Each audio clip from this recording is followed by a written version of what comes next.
What's up, guys, and welcome back to another episode of Hustle and Heat Podcast. My name is George, your host, and welcome to episode 21. For episode 21, we'd like to welcome a few people to this podcast. We'd like to welcome a group of people from Northport Leadership. Without further ado, I would like to welcome each and every one of you, and one by one, if you guys would like to introduce yourself, your name, and what you guys do for a living. Great. My name is Sean Burrows. I'm a Compass Health Consultant. I'm a health insurance broker in the area. My name is Michael Alegria. I am the president and founder of the Youth Musical Arts Academy of Northport.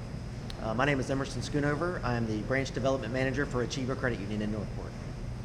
My name is Missy Tangway, and I just did a podcast like 2 weeks ago, so you want to watch all that. Hi, my name is Sue Schultz. I'm the membership director at the Coral Creek Club and the program chair of the Leadership Northport through the Chamber of Commerce. My name is Brenda Van Salisbury. I own 3 local businesses here in Northport. All right. Well, welcome, guys. I appreciate you guys coming on. For all of you watching, this is a little unusual. I feel like I'm getting now, but it is what it is. So tell me, what does Northport Leadership do in this area? What is Northport Leadership? Northport Leadership is a program that was brought in from some chamber members of Charlotte County that were members of the Northport Chamber. They brought it in. It's a program that takes participants behind the scenes of Northport community. They get behind the doors of government offices. They go behind the doors of our educational buildings and programs. And it's about a 9-week program where they have to also complete a community project to benefit people of Northport. So what's your community project for these 9 weeks?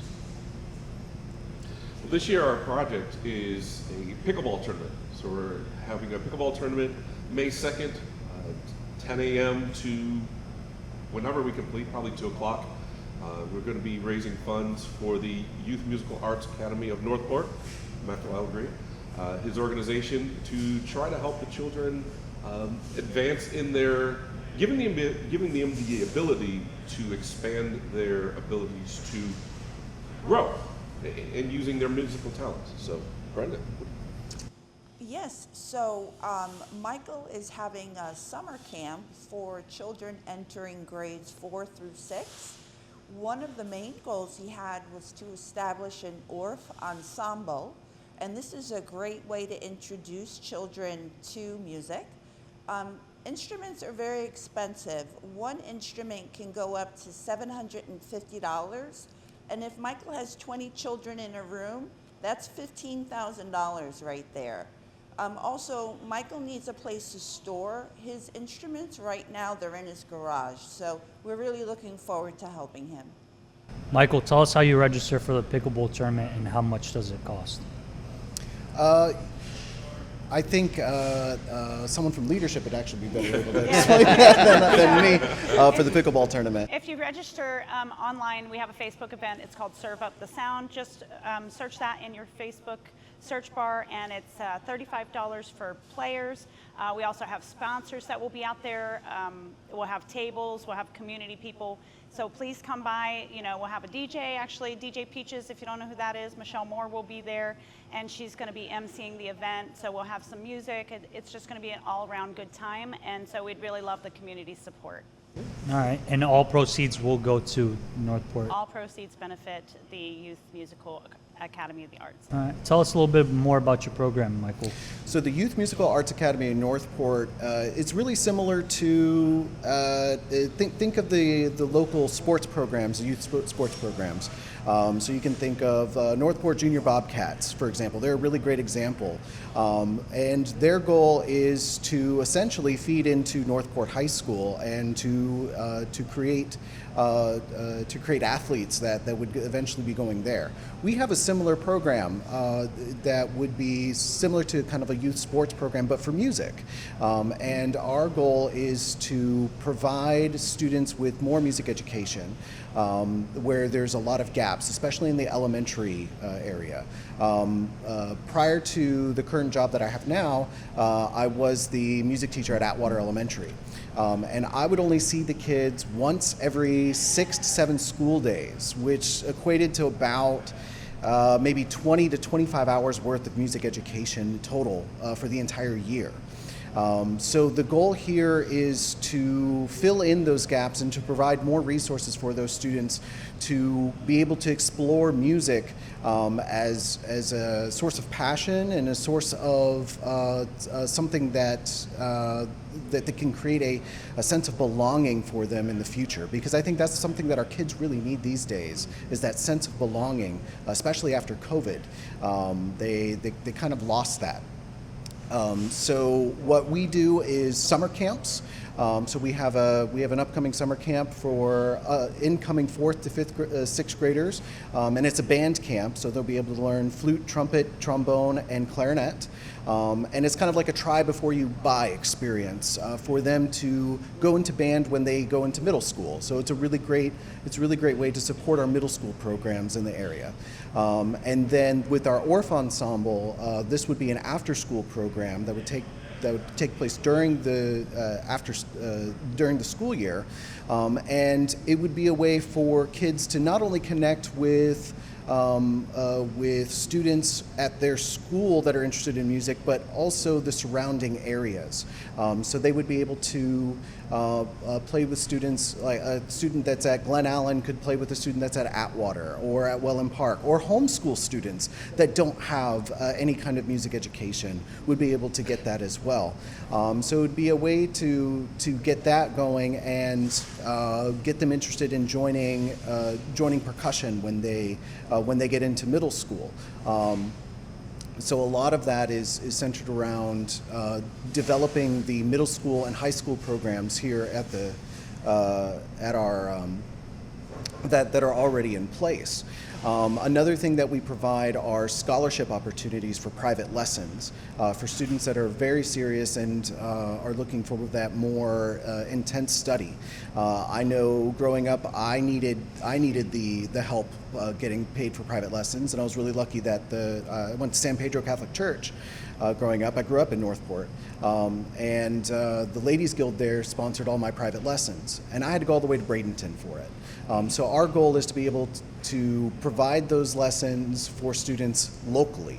Because Northport is so huge, there's no reason why we can't have our own resources here for our students. For me growing up, I had to go all the way to Bradenton, and I had to provide my own resources. And there are some students that that would go that extra mile and do that, but I think if you just gave some students the ability locally, they would be able to go far. So that's kind of our goal there with everything that we do. We also do instrument donations for students that are playing on instruments that we call instrument-shaped objects. They get them from Amazon for $100, but that's like they're like learning to drive a car that only goes in reverse. So getting them an instrument that is of quality, that can play well and is stable, they're really able to grow a lot further that way. So those are the kind of overview programs that we provide in our organization. So how many students do you currently have right now? So our students, we don't have students that are with us all year. Our students are in and out. It's like that try before you buy kind of experience. So we have 20 students that are currently signed up for our summer camp. We're hoping for 80. And it's a very reasonably priced for 2 weeks. We have it's $125 for just 2 weeks of the summer camp, which is really great for parents to be able to drop your kid off for 2 hours to learn an instrument. And then our after-school programs we are currently building. So we don't have any numbers on that yet, but we previously had about 20 to 30 students for our. We had a choir about a year and a half ago that did go around into the community and sing. Very nice. So your after-school program, how often are you getting together and having classes? Generally once a week. Once a week? Generally for once a week. 2 hours? For about 2 hours. For how long of a period of time? It's generally from October until April. Okay, so your after-school program is longer than your summer program. Yes. Are you going to have multiple summer programs, or are you just going to do one program? That's the goal, is to have multiple summer programs. So right now we have a band camp, and then I'd like to have one that's strings only, and then one that is percussion only, and then I'd like to do an honors choir. where that one could be up to 100 students all at once. Okay. I would love to do those kind of programs. We're a very small organization. I mean, very small, very, very, very small organization, and we're currently building up. Our biggest need right now is volunteers to serve on our board, to help us find some more community resources in the area, and to be able to afford highly qualified instructors. Highly qualified instructors cost money, and that's kind of where we're at right now. So how long have you guys been an organization? We've been an organization for 2 years. Okay. We are a 501c3. We achieved our 501c3 status within 30 days, 34 days of being an organization, which is a huge deal for a nonprofit. And we've gotten grants from the Gulf Coast Community Foundation as well. So we have a lot of really good groundwork that's there, and now we just need boots on the ground to help with it. So what's your 5-year goal? Our 5-year goal is that what I would love to see is we have at least a band camp, a strings camp, and an honors choir over the summer. And then during the school year, I would like that Orff ensemble that would be going, that would eventually turn into a middle school a percussion ensemble that would feed into Northport High School. All right, and how can people like myself and Northport leadership help you get to your goal? Some of the biggest things, us getting a recognition in the community. We're still a fairly new organization, and we still need more. We still need people to know that we exist. So spreading the word about what we do and their support with their pickleball tournament. I've seen so much online. I don't think I've ever seen so much on Facebook ever about being spread about our organization before.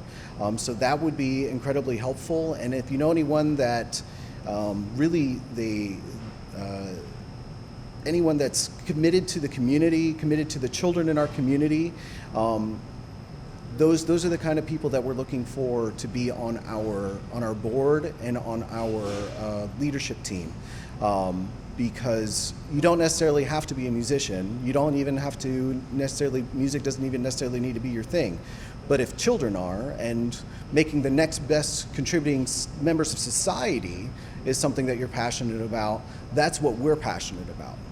So is that why you do what you do for the children, or is it for both music and the children? You know, I'm not here to make the next Mozart. I'm not here to make the next Mozart. I'm here because of the skills that music teaches kids in life. You know, Sean can talk a lot about that as well.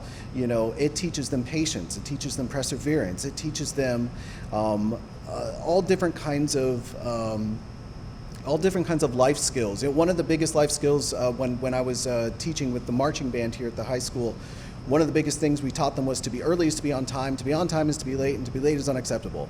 And we told those kids, if you go in for a job interview as a teenager, you know, getting a job at Publix, and you tell that hiring manager to be early is to be on time, to be on time is to be late, and to be late is unacceptable, you'll get the job. 100%. You know, so those are the skills that we're teaching the kids, to be the next best contributing members to society, not to be the next best musicians. So Sean, tell us a little bit about your view. With music, it's very structural. You know, you can do some things where you can play with it and move some notes around to make it work or sound better. But the basic principles behind music is very, very set. Like you said, I mean, having a Marine Corps background, it leads really well into that because, of course, you know, Marine Corps is very structured, very set. Like you said, I mean, really, being on time, being late, yeah, that's like lifeblood.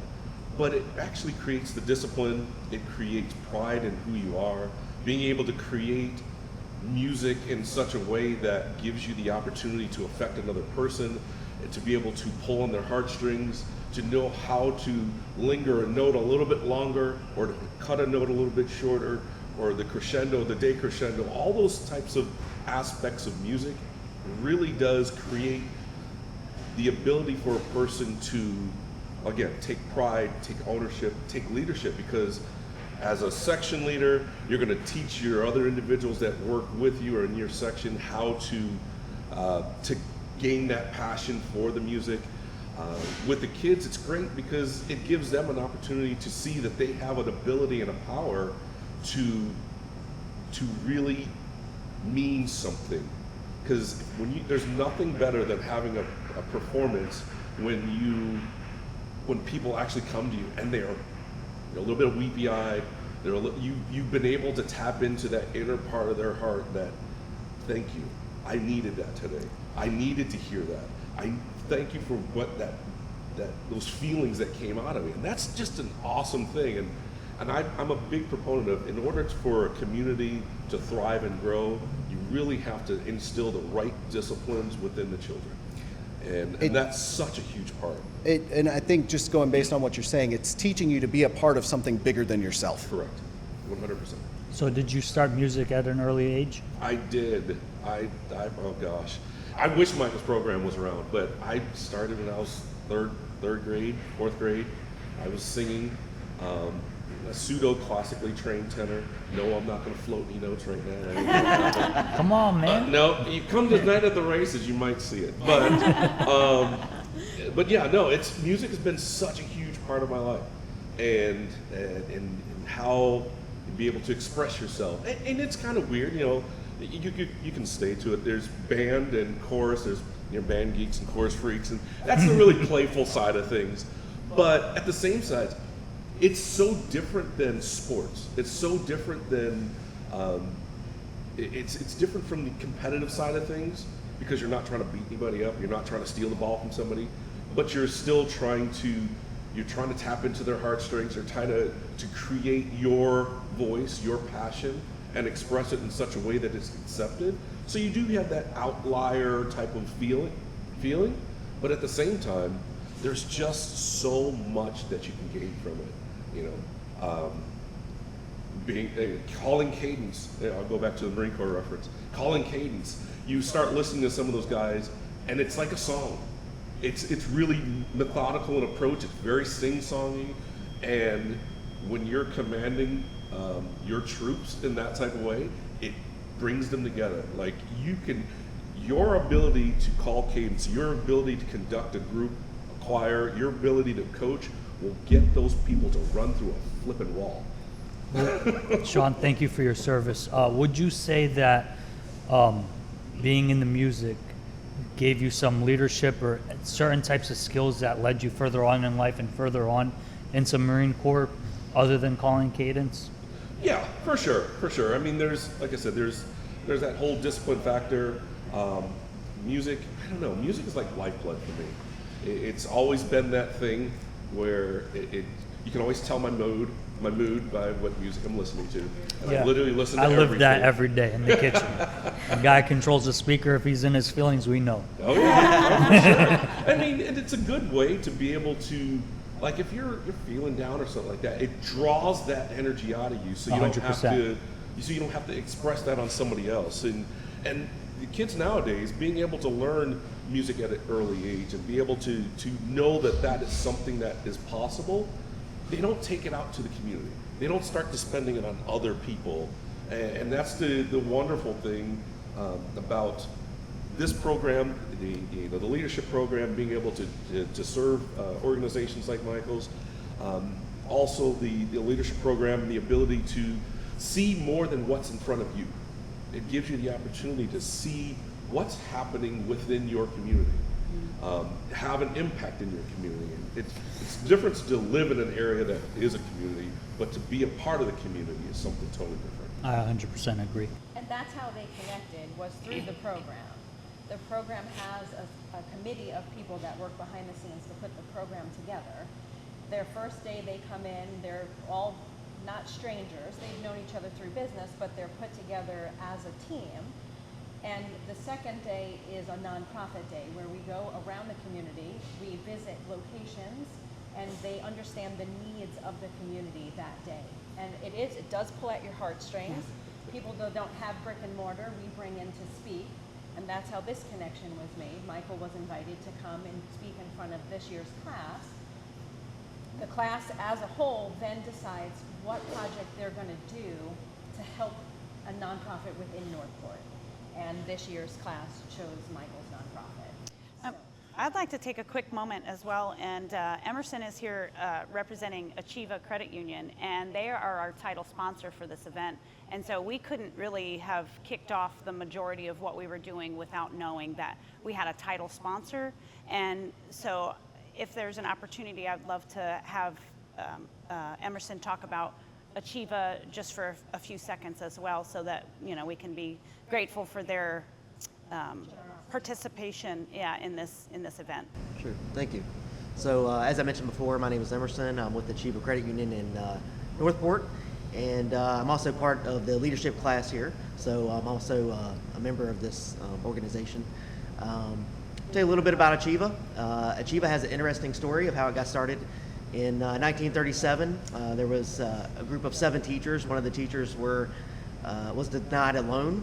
So these 7 teachers banded together and started their own, essentially, credit union with $99.25. And then in 1950, they were officially Pinellas County Teachers Credit Union. And then over the years, it just got larger and larger and larger. So I think that's a really cool story about people working together, and that's the whole credit union system. I tell everybody a credit union is essentially an oversized club. So, so that's the big difference between banks and credit unions. We can get into that if you'd like, but yes, I'm very grateful that Achieva allows me to do events like this in our community. Our motto is banking for good. So this is just an example of that. Achieva lets me do leadership, which is a significant investment for your employee, time investment, financial investment, for the sponsorship, also to participate in leadership. They allow me to be out of the office. For example, this year it's the second Friday of every month. So that's 8 hours. I don't have to take PTO. They understand it's for community relations and to do good in my community. So they allow me to do that without taking PTO. And there's a lot of, we also have, for example, we have Zoom call 2 out of the 4 weeks of the month, and a lot of interaction throughout the week. It's a lot of work to get these pickleball tournaments and to do all these fundraisers together to benefit the great organizations like Michael's here. So I'm appreciative of Achieva and the work they're doing in the community. Well, thank you for being the title sponsor. What exactly is your position at Achieva? So I'm a branch development manager, which essentially is it's kind of a hybrid. Actually, I'll say it's not a hybrid. It's pretty much a do-everything type of position. Sometimes I'm sweeping the floor. We're doing plumbing work, whatever it takes. It's anybody that's been in a leadership role knows what I mean by that.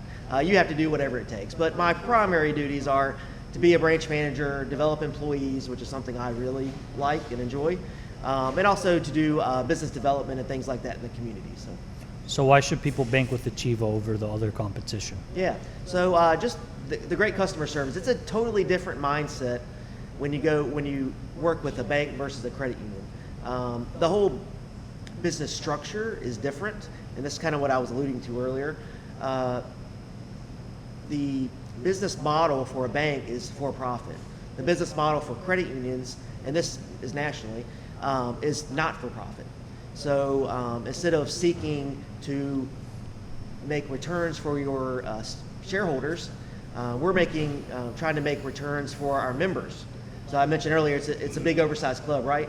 So the people who own the credit union are actually the members who all work together, just like those 7 teachers. That's a very small example, but a great example of how credit unions work. People band together, they pool their money together, and then they lend it to each other, offer products and services and things like that. So, lastly, where are you located? So I'm located off of Toledo Blade. If anyone here locally in Northport knows where Lakeside Plantation is, that community, very large communities behind us, I'm right there in front of Lakeside Plantation. Okay. And other than the pickleball tournament, what can we do as a group to help you raise money? I'm willing to throw like a fundraiser night here at Dubs, donate 10% of proceeds, and we can blast it on Facebook, social media, whatever, but I feel like maybe now is the time to get your name out there more and find different ways of advertisement. So, Sure. what ideas or routes of advertisement have you taken other than Northport leadership?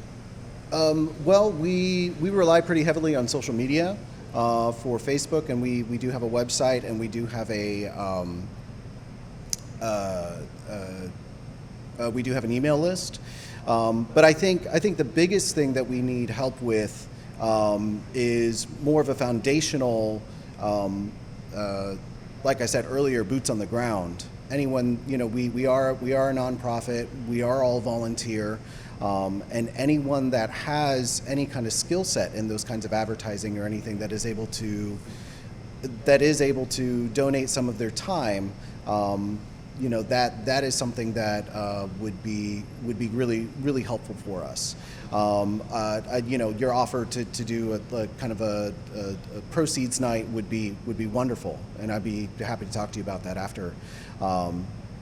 But I think for us, for the longevity of our program, what we need is to build our board. That's our biggest thing as a nonprofit.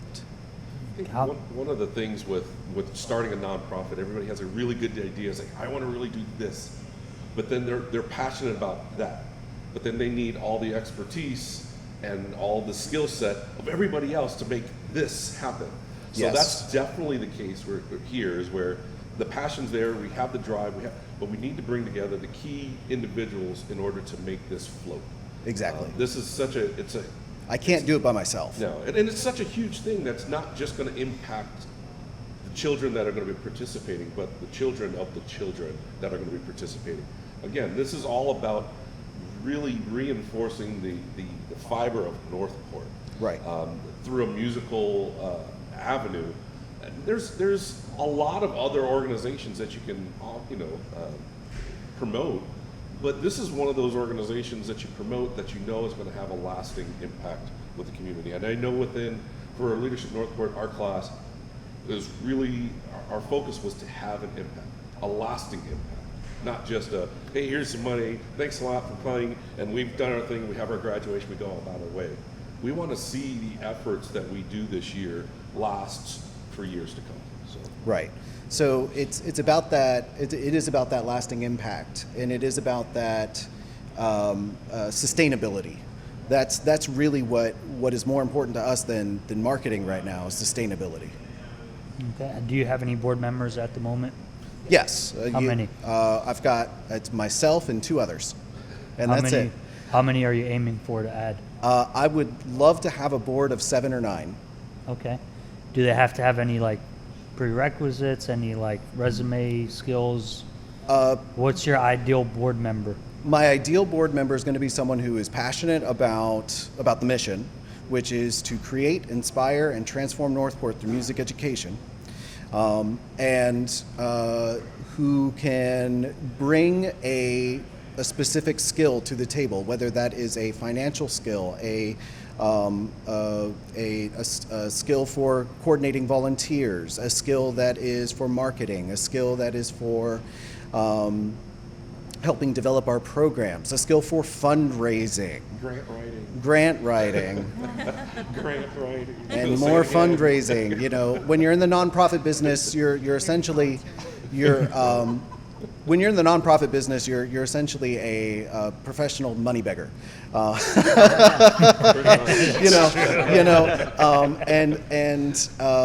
to have a team of people like that, and right now we have 3, and again it's you get spread so thin. So we need more people that can be more specialized within those areas and really help us. And so that's how can what's someone who's interested contact you? They can email me at michael@ymaanp.org. Okay. Get my information on our website as well. Chris, please put that in the bio. Yep. So it's michael@ymaanp, so Youth Musical Arts Academy Northport, .org. I'll be happy to talk to anyone that has a passion for either music education or for the children in our community. All right. And any I just had one more thing to say. You know, like the mission of Northport that we're working on is work here, live here, play here. And so this is not only for adults, but now we have an organization that's focused on the youth to also continue that as a generational effect. And so anybody who wants to come out, celebrate, we'll be taking cash donations on site that day as well. If, you know, May 2nd, from 10 a.m. to whenever it's over, probably around 2, but we have it listed until 4. So we'll have, actually, they can buy food from Dubs that day. That would support, that's going to come back to us and support Michael. That is, we'll have a food stand there in the morning for breakfast. So they can buy, they're going to give proceeds back. Again, vendor tables. So please come out, just support the event. We're going to have a great time, and it's going to be for a wonderful cause for Northport. Absolutely. I don't think anybody mentioned the location. It's Yeah. Oh yeah, that'd be a good idea. Highland Ridge Park. Highland Ridge Park here in Northport. So. Yeah. Highland Ridge Park, all right. Well, please come out and support a great cause and support children. Anything else you guys want to talk about? One last word, one last statement? No? If anybody's interested in leadership, the next class will be our 10-year anniversary class, so they can contact the Chamber of Commerce, Bill Gunnan, and sign up. There's room for 14 people, and we already have some people that are signed up for next Alright. year. Anything else? Thanks for having us. Yes, Thank Thank you for coming on. And be on the lookout for a fundraiser night at Dub's Barbecue for such a great cause. Please go out on May 2nd and support this cause. We'll see you next time. If you guys like this video, please like, comment, and subscribe. Thank you.